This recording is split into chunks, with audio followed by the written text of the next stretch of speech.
पाकिस्तान मुस्लिम league नून की rally है और एक तरफ पाकिस्तान तहरीक इंसाफ की रैली है और लोटे लोटे के नारे लगाए जा रहे हैं।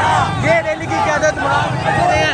ये देखें, एक तरफ नून लीग और एक तरफ ये देखें PTI के कारकुनों का जज्बा। दो रैलियां आमने सामने हो गई हैं और यहाँ ये देखें लोटे लोटे के नारे लगाए जा रहे हैं। ये देखें और ये रैली मुराद शहीद की क़यादत में की जा रही है और आप देखें लोटे लोटे के नारे लगाए जा रहे हैं। ये देखें यहाँ कारकुनों का जोश जज्बा, ये नून लीग के और ये देखें लोटे लोटे के नारे लगाए जा रहे हैं।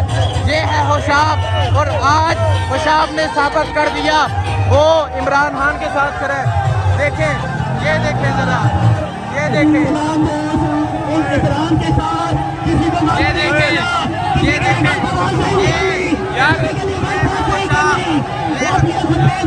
ये है होशाब। होशाब के लोगों ने ये साबित कर दिया कि लोग इमरान खान के साथ खड़े हैं, ये लोग इमरान खान के साथ खड़े हैं। और आप यहाँ लोगों का जोशो जज्बा देख लें। ये देखें, जब नून लीग की रैली पास से गुजरी तो लोटे लोटे के नारे लगाए। ये देखें लोटे लोटे के नारे लगाए जा रहे हैं। ये है मुराद शहीद और ये होशाब के नौजवानों का जोशो जज्बा देख ले।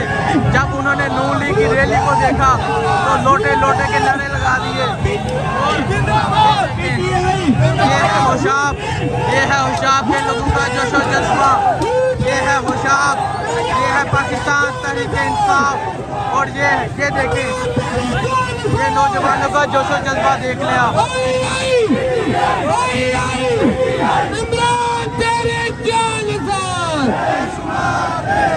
Youth wing! Youth wing! Youth wing! Imran तेरे जानदार! आई आई! आई आई! आई आई! आई आई! इमरान हूँ